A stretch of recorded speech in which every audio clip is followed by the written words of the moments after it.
Hello, welcome to Dye Job. I'm Sophie, and today I have the fabulous Brad Baker. Hi. So, Brad started his career at 2004 in Toni and Guy, Victoria, moving in the first wave of Bleach London. I learnt the fundamentals at Toni and Guy, and then I broke all the rules at Bleach London. Along came session work with clients like Gucci, LVMH, Yeah. more. You were doing loads, yeah, weren't loads. you? Known for his creative colour, his stencil work, and generally being one of the nicest guys in the hairdressing industry. So sweet. And in 2023, your direction changed a little bit to do non-surgical hair replacement systems, which I'm desperate to find out more later on. So welcome, Brad. Hey, thank you for having me. Oh, well, I'm very excited. I'm just going to start because nobody wants to listen to me. It's about you. What version of yourself walked into hairdressing, and how would you describe yourself now? It was a weird time for me because basically I came out when I was 18. My dad passed when I was 18, and then I went into hairdressing when I was 19. So I was at college, I dropped out, and I just wanted to change in direction. I used to get my hair done at Toni and Guy in Wimbledon, and my friend said, "Why don't you try hairdressing?" So I walked in, and instantly I felt like I belonged. I needed somewhere that was queer and creative, and I found all of that in hairdressing. But also I was dealing with a lot of bereavement and drug issues. I recently found the gay scene and Fire and Vauxhall. So part of me was like really excited to start this new journey, and then part of me was a bit traumatized. So it was a real catch-22. Like I was really excited, but also at the same time really kind of in my head and dealing with things that I just didn't know how to deal with. The version of me now is I'm coming up to a year sober, and I'm way more like confident in myself. I think I've dealt with a lot of those abandonment, not feeling good enough, feeling a bit defected, which I had at the beginning of my career. I was always a bit nervous that I wasn't doing good enough or clients didn't like their hair, whereas now all of that anxiety is kind of dissipated a bit, and I feel, I'm just way more confident. And I think that comes with experience, like learning your craft. But yeah, the version of me was nervous, excited, and broken. But now I'm just more excited and sort of fixed. Fab. That's not bad going. Yeah. In what, 25-year career? Yeah. It's 25 years, Jesus. And would you still describe yourself as a hair colourist? So traditionally I am on paper a hair colorist, that's my trade, but I'd kind of describe myself more as a hair artist. I feel like given the opportunity to create an avant-garde look, I'm quite good at. Like it's the creative juices are there, but obviously because of my career they were mainly streamlined into hair color. But given a pair of scissors or some tongs, I feel like I could create anything really. Fab. And you've got your own little space now, haven't you? That's like, tell me a little bit about that. So I'm situated between Borough and Southwark. It's a co-working warehouse space. There's a few different hair artists in there, which are braiders, and a girl that I used to work with at Bleach London, Beth, is located in there. So we've got like a little community thing going on, and it's just it's a private room, 2 chairs, a basin, which is perfect for me. And I do hair color there, but I also do hair systems. So I needed a private space for guys to feel comfortable enough to like remove their system and not be sort of ogled at. It's the perfect location. It's 5 minutes up the road from my flat. And the perfect little space for me to be creative in. Also, I do think I went to a barber's with my son, and that was a 2-chair co-working space. Seems like lots of hairdressers are going towards that. Like, you've had bigger businesses, haven't you? Yeah. And the idea that business rates, responsibility, not the flexibility to do what you want, maybe for creatives is not where you you going. Do you agree? Or Yeah, 100. I think like definitely like pre-COVID was all about salon work. Post-COVID, people went slightly more self-employed in that direction.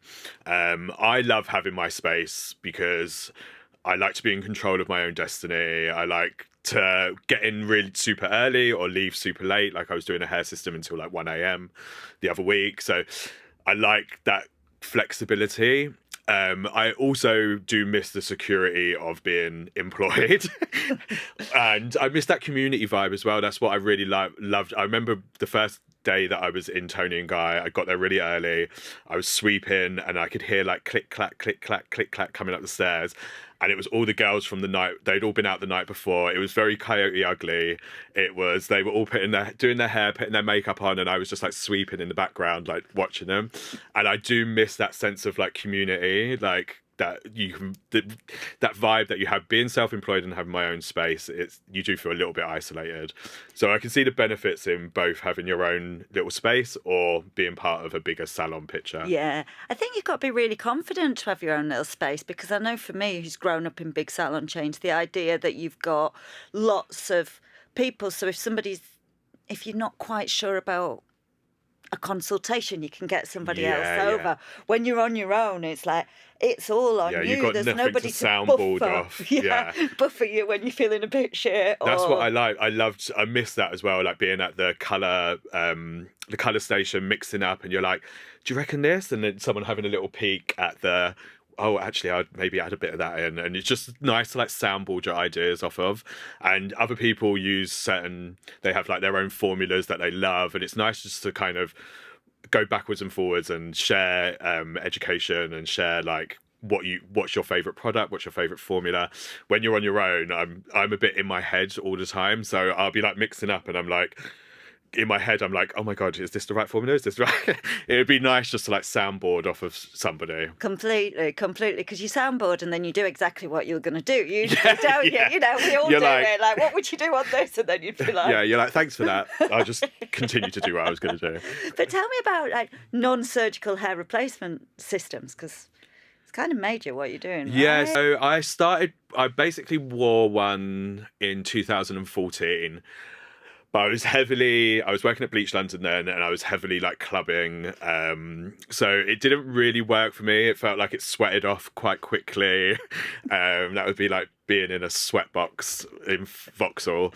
But yeah, so I only wore it for like 6 months, I think. And then had like a mini breakdown at Pride because in 2022, I was watching all of these like, there was like loads of kids wearing wigs and loads of people wearing wigs, and they were just living their best life, and I was there bald and like pissed off. Also, can I say that? Yeah, I was like bald and kind of in my head, and I was just like, do you know what, sod it, I'm going to give it another go. But this time round, I went direct to the supplier, pinpointed who I wanted to get them from, did all that, my own colour matching, got my own people to install it, whereas before I went to a clinic and I wasn't happy with the result. So I kind of just fell back into wearing them, and I'm not stuck in them like some people. They won't be seen out of them. I can wear my hair bald, like, so underneath this I've got no weight line, it's just completely skinhead, so I can take this off and be like my skinhead version. So I just love the versatility of it. For me, it's like a hair hat. So I kind of stumbled into it, but I've used my past experience as a wig specialist colorist that I've done in session to like manipulate them and make them feel like more trendy, like kind of bring in a trendy vibe to the toupee. Do you mind me asking? This is really basic of me, and I apologise. Is there like a mesh underneath? So you can get there's 3 main bases. So you've got a skin, which is like a plastic, and then the hairs are like implanted in. You've got a lace, which is a lace base, it's pure lace, and they're like knotted in. And then you've got a hybrid, which will have maybe a bit of both. So this is a hybrid. So it's got plastic going around the perimeter, a lace hair front, and then lace in the middle. So it's got the breathability of having the lace, but then it's got some security of having that skin that sticks to the tape, like it anchors the hair, anchors the system onto the scalp better. What's sticking this to my scalp is tape. And do you also do it for women with Yeah. frontal? Yeah, so we do have a few frontal clients, and we've also had clients where I've got a wig. So she had an accident and ended up with two like bald patches sort of around the radial just behind the ears. So we took a wig, color matched that wig, cut out the templates and put that in. So then she ended up filling those gaps. So it's kind of, you can do it with wigs, you can do it with hair systems. The difference between a wig and a system is traditionally a wig you would take off. Maybe like you lay the hairline down, but everything else can kind of be removed. Whereas a system is strategically stuck to like a balding area of the scalp. So this is like stuck down and it ain't going to come off. And how long will it last? How long? So it depends on your body chemistry. I'm quite oily and sweaty, so I break down the adhesive quicker. So they don't last for me. But to be honest, I've got like loads of them. So I might be blonde one week, I might be permed the next week. I like to change it up and create different characters. But they can stay anywhere from 2 to 4 weeks attached to the scalp. Obviously, the longer they're attached, the more grimy it is under there. So I like to get in, have like a bit of a spa day on a Sunday, cleanse, tone, do all of that. So yeah, some people like to leave it for the 4 weeks. Some people I know remove it every couple of days and retape it. They just like the security of knowing that it's like fresh and stuck. So anywhere from a few days to 4 weeks. Fab. Thank you. That's really interesting. Yeah. So when you go into your space, is there like, what does it look like? Have you got So hair it's everywhere, amazing wigs? So it's quite industrial. It's all like industrial kind of warehousey vibe. But yeah, there's a wig wall with like heads and all different wigs coming off. I want to get way more of those like little mannequin heads and just have like untold, like, you know, like hoarder amounts of wigs. Like maybe them hanging off of like the ceiling, like, do you know what I mean? You're quite loved by a lot of women who wear good colour, right? Like, I always notice you doing things on Instagram with Michelle Visage. Yes. She loves you. Yeah, she's one of my good Judies. I started doing her basically after COVID. I had to shut down the business that I'd opened. So I'd opened the co-working space in Covent Garden. I opened it on like the 11th of March. By the 19th of March, we was in the first lockdown. We just got back from Fashion Week, opened up the business, and then I started hearing about all of this corona, and I didn't know what it was. And then before I knew it, it was like a wave. It just shut everything down. So I just did a round robin to all of the lead hair people that I knew, and Craig got back to me and was like, "You need to hook her up." I was in awe because I'm a Drag Race like super fan, and so I was like nervous AF, and yeah, she was so lovely, and I've been doing it since. But you sort of, you barrier cream that front bit up. Yeah, so she's not silver anymore, so she's not black and silver, she's black and copper. The back's still black, but the front is like we've changed it to like a fiery copper. Fabulous. And that's Craig, sorry, you just said Craig Marsden. Oh, fab. And he looks after... Yeah, so he's Michelle's hair artist, and I get brought in to do the colour. That's quite interesting. So you just sent messages, I'm looking for new opportunities, and good on you. Yeah, I just thought, let's like strike while the iron's hot.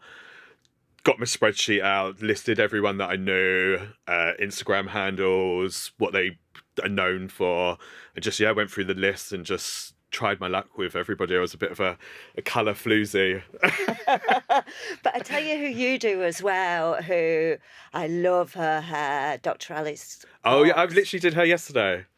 Yeah, so she was actually almost one of my first clients when I vardered at Toni and Guy Soho. Really? So, You've been doing her hair that long? Yeah, so she just finished vardering. It was almost like, you know, like when you're sitting, you're reading a magazine, you're waiting for a client to come through the door. Client came through the door, I need a colorist. So it was like my first kind of real creative thing out of the box, I guess. And was it the black and then the white? Yeah. So that I didn't create that. That was previously there, but I guess I perfected it. Because up until then, it was just full head highlights, one bleach foil, one Maggi blonde foil. It was like a 901S and a bleach foil. And this was the first thing where it was like, right, you have to get creative. And you could stretch your legs and do what you need to do to create the look, and it was a really good one. But also, that's quite a testament that she's still doing her hair. Yeah, literally, 20 years later. So it was. I think I varded in 2007, so it'll be like 19 years. And that lady knows a lot about beauty. Yeah. Yeah, 100%. And it's like an iconic look as well. It's so iconic. Yeah. It's fabulous.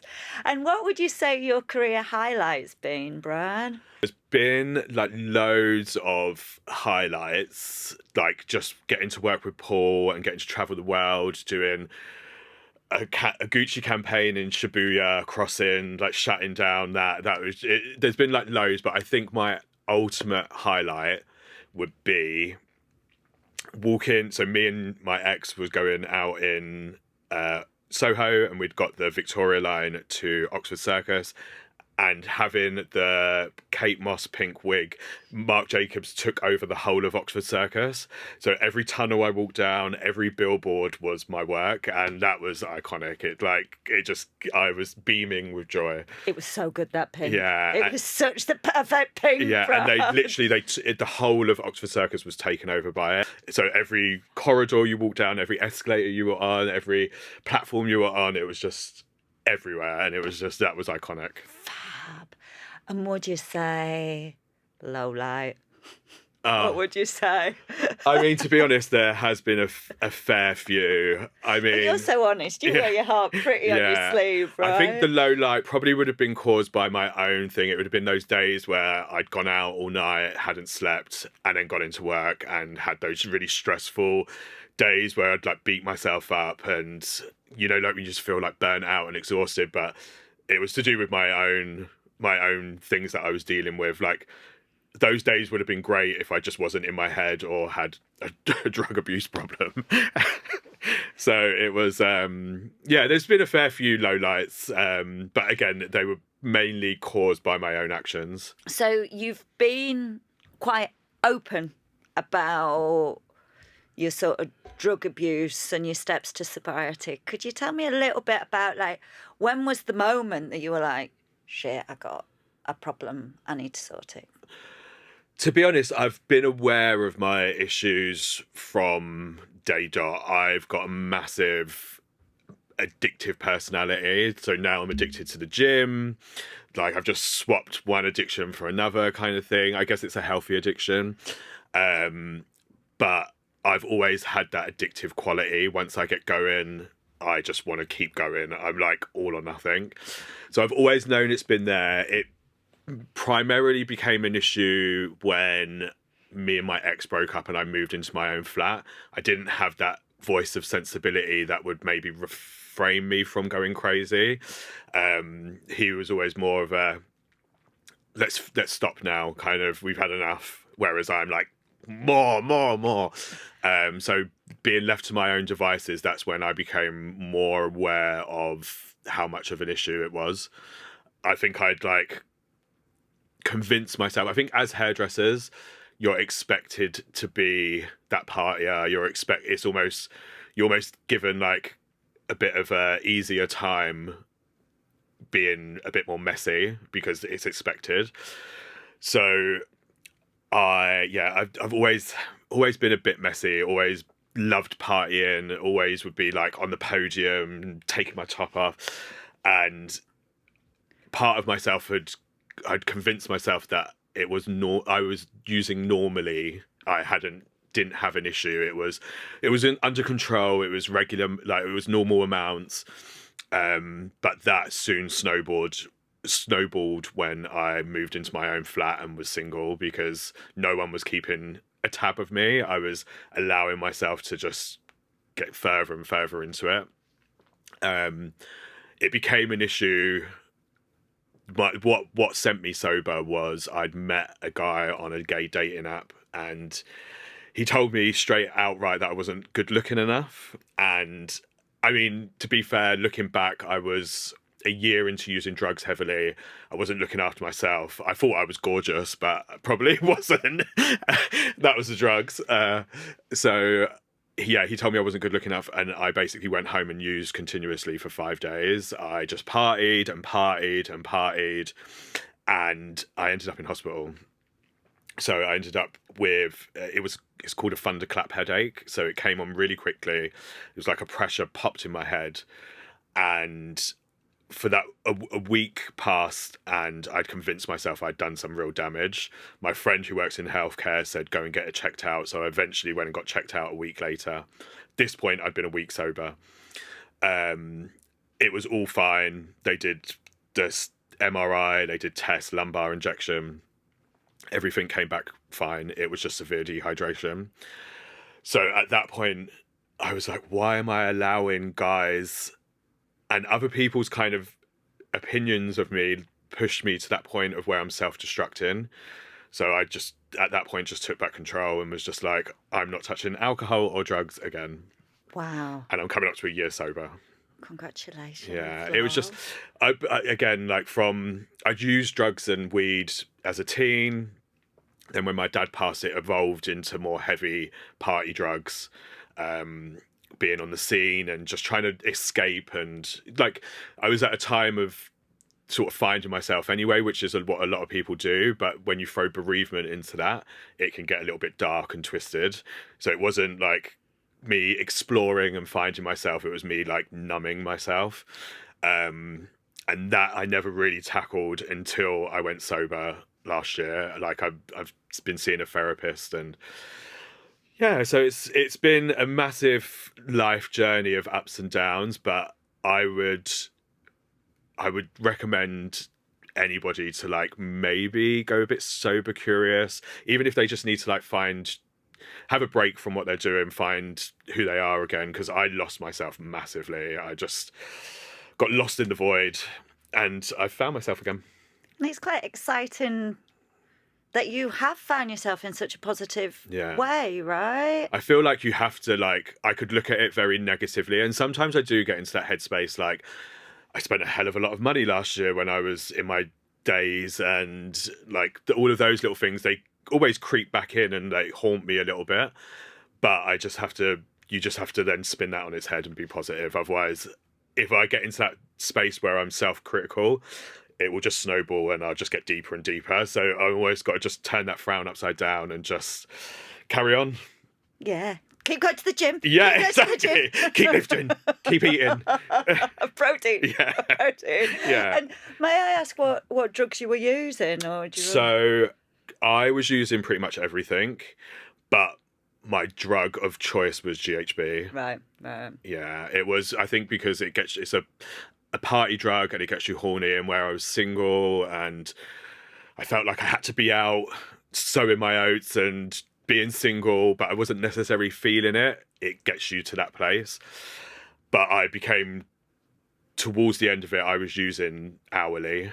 So I was putting myself to sleep with GHB, which knocks you out by doing a big dose. And then I would wake up and do another shot to get myself like ready for the day. It was messy. It was messy boots. Wow. And did you do the sort of NA, AA? No, I think the thing is with me, when I'm in self-destruct mode, I can take myself there.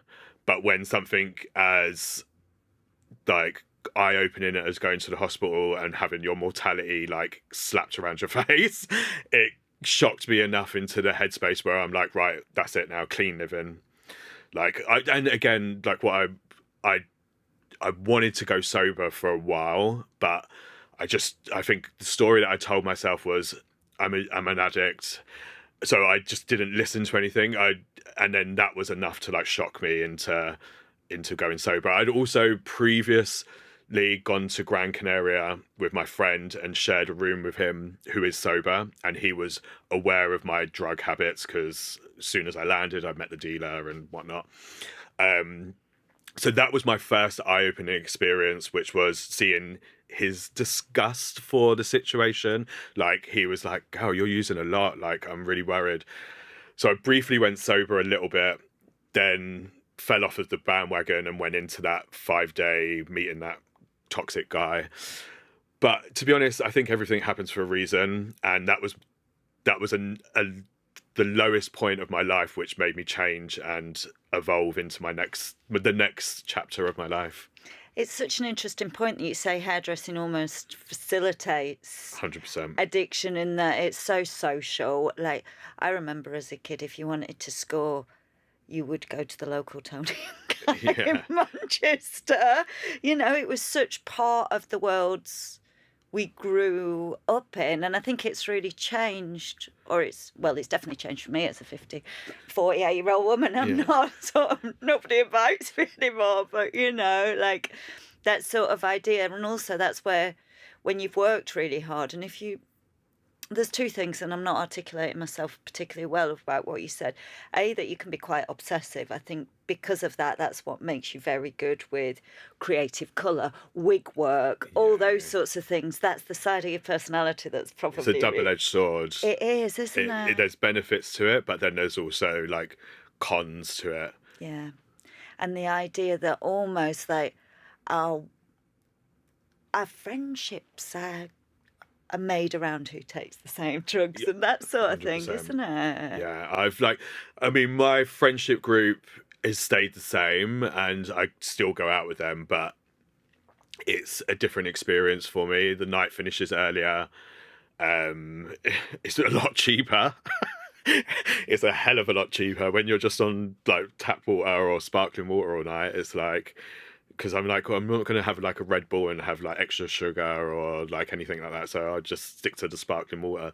So it ends up being, massively cheap, early night. And then I just get up and go to the gym in the morning. There was a picture that you posted on Instagram, and I think it was one of the first nights you were sober. You were in drag.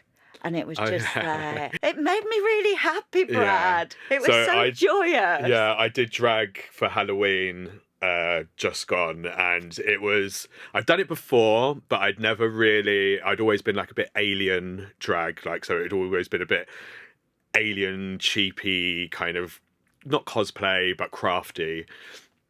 And this was a little bit more like the fantasy. It was still Halloween-y, so it was Hex Me Baby One More Time. So it was like Britney meets The Craft, schoolgirl, possessed demon schoolgirl kind of thing. And yeah, I absolutely loved it. Like being sober, and like every ounce of me wanted a shot to like knock back, to like take the edge off, but just going, I had to keep reminding myself, because people were staring, and I'd get like really sort of like insecure, and then I'd be like, they don't know who I am. Like, I don't look like Brad. I look like this demonic schoolgirl, so I can be whoever I want to be. So at that point, I kind of relaxed into it a bit more. And I think that's quite good advice, because friends of mine who are in recovery, or like, that's hard, isn't it? Yeah. Going out is hard. Have you got any advice for that? Yes. Get your schoolgirl outfit on. Yeah, exactly. Out the door. A breastplate, a wig, and some schoolgirl high heels. No, I think the thing that I have really held on to, I was listening to a podcast. It gave like a sort of a situation of like a kid, when a kid goes into like a school hall or a hall for a birthday party, they cling onto their mum, they're like super nervous, they're like, they don't want to interact, they're like really shy, but by the end of it you have to drag them out because they just don't want to leave, and they do all of that sober.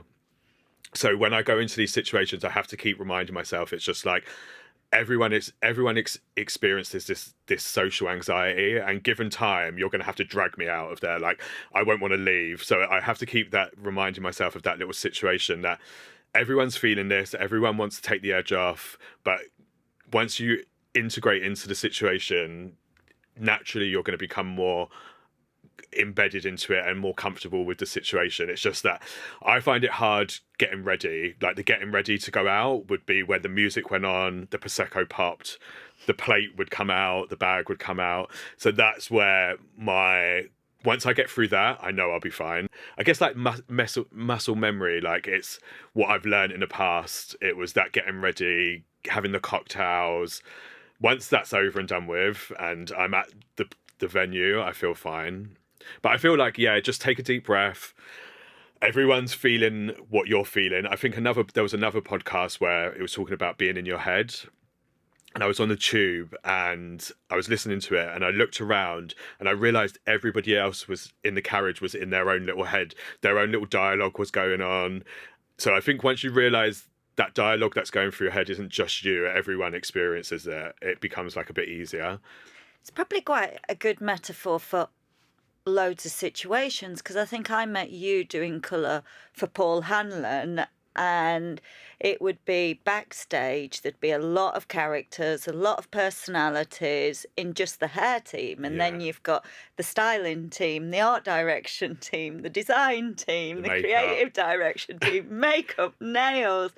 And that's quite interesting, that saying of everybody's got that dialogue in Yeah, their yeah. head. It probably will be quite beneficial for every situation. Do you know what? I think it's beneficial just in life to realise that that dialogue that's going through your mind, that ego, that self-destruct or that overthinker, everyone has that. It's not just you.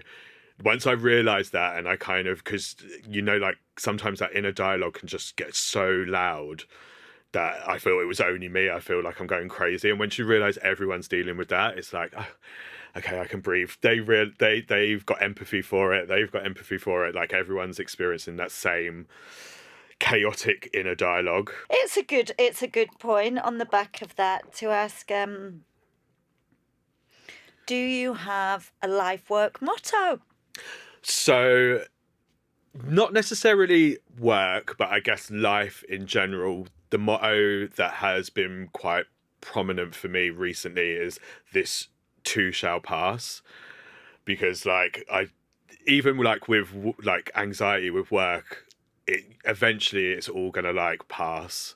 Like I get really in my head, I get nervous. Even coming here today, I kind of like got in my head. I was like, got here early, had a coffee, was like reading the questions, was like building it up, and I was like, just enjoy it. Like this time is gonna pass. Like it is one of my go-tos, this too shall pass. I think it mainly kind of came in COVID, and it was just the anxiety, the wave of anxiety. So now, even though it's not necessarily to do with anxiety, it could be anything in my life. Like eventually it's going to settle, it's going to pass.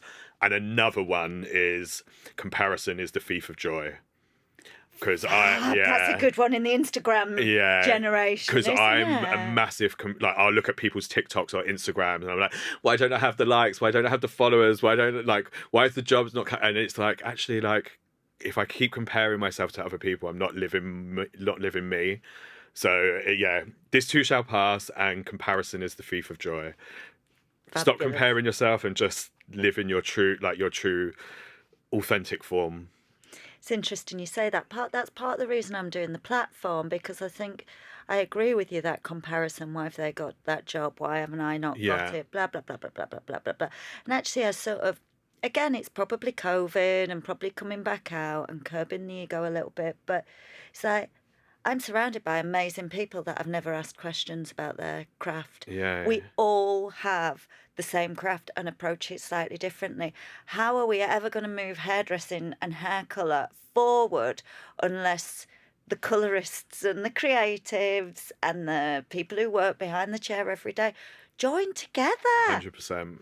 and make it like a better place for us all? You know, I know it sounds a bit utopian, but I feel it is. It's like there can be that cutthroat community where it's like you don't want to share secrets, or you don't want to people are looking out for themselves. And I think we do need to stop comparing ourselves to others and just live. Like my approach to color is completely different to your approach, and I think it's good to like share that. Like share. I'm very messy, freehand. You probably remember color going everywhere. I could be quite chaotic, but I've got like hair friends that are chill and zen, and like we could all do with like learning a bit of each other's craft. you must have loads of good behind the scenes stories. Have you got? I mean, there are loads, but I don't know if I can share any of them. Nobody will share it. I'm sworn to secrecy.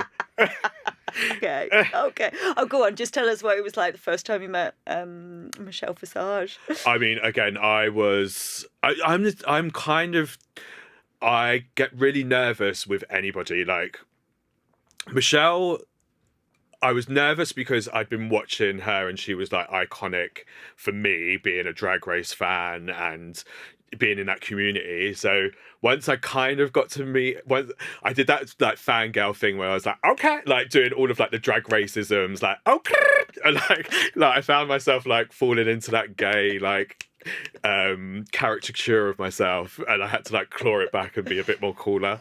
But I get nervous with every like. I think the most nervous one that I've ever had was Jared Leto for the Gucci Guilty fragrance campaign, because his people told us that we weren't allowed to touch him, and I'm like, how am I supposed to colour your hair if I can't touch you? Oh my god, how am I gonna? So I did sit in my like hotel room just like freaking out for like a good 45 minutes before I had to like pull it all together and be like, I've got this. Where do you see the industry going? Where do you see hair? I mean, I'm absolutely loving at the minute that kind of clean girl aesthetic is on the way out. I'm loving all the stripes. I'm loving all the graphic, like bleached in chaos. I live for that. That's like, I love doing sort of the clean, balayage, like very Victoria's Secret expensive balayage, but I'm here for like a bit of chaos. So like those stripes and all of that. I'm hoping that the aesthetic is going a little bit more grungy, back to that grungy look. Salon vibes, that mechanical minimal waist. I love that. Like I am a bit old school. I love a scales, and I love like squeezing my tube out and like flattening a tube with the back of my tint brush. I'm a bit old school like that, but I'm here for like the new wave. It does need to, the color wall needs to be modernized slightly. It's like it is a bit dated, so I can see it heading that sort of becoming more technical as opposed to like manual. And tell me, moving forward, what's your position in hair? You're talking about maybe getting back into more session. Yeah, definitely some hair color, definitely some session work, definitely more hair systems, and yeah, maybe some other things. Like I've started doing some wigs for Michelle Visage, so a few wigs that I imported, custom coloured, so maybe some more wig work down the line. In 5 years' time, I'd like to actually have my own hair system, maybe product line. Oh, fab, darling. Yeah, so maybe a product range, a few more celebrities under my belt. Watch this space. Watch this It's space. exciting. And I guess sort of coming a bit more towards the end, where any advice for a young Brad or somebody starting out in hair? I think like go with your gut. Like definitely the hair industry isn't for the faint-hearted. You have to be willing. Like, so I was at college doing plumbing, and then I came out, left plumbing, and went back to college to do like information communication technology. I wanted to go into like the business, I guess, development. But at the same time, I hated sitting behind a computer. I hated feeling restricted. So I fell into hairdressing really just because it was something I wanted to try, and I absolutely loved it. But you need dedication. You need to have tough skin. You will get shouted at behind the scenes, and then you have to go out onto the shop floor and just be like, water off a duck's back. I think people feel like you do bad at your GCSEs, you go and be a hairdresser because it's easy. It's not. It's tough. You've got to have thick skin. You've got to be determined. You've got to be willing to go the extra mile as well. At the end of the day, client satisfaction is the ultimate. So if you're blow drying and you see a bit is off, go back to the basin, retone it. Don't try to blow dry it over. Like, you've just got to have all of those qualities. Thank you. And what do you think hairdressing has given you, and what has it taken away? What it's taken away and given me. So it's flipped. It's taken my hair and it's given me hair. Yeah, I went like bald through the stress of hairdressing, I think. But also now I wear hair systems. So it's taken my hair and given me hair. But it mainly, on top of that, it's given me a sense of purpose. It's given me a career. It's given me a skill set that AI is never going to be able to take over. It's given me, it's given me a career and a platform for the rest of my life. Fabulous. Well, Brad Baker, I've really enjoyed that. Thanks so much. It was lovely to catch up after all this time. Really lovely. Thank you. No worries. Lovely to be here.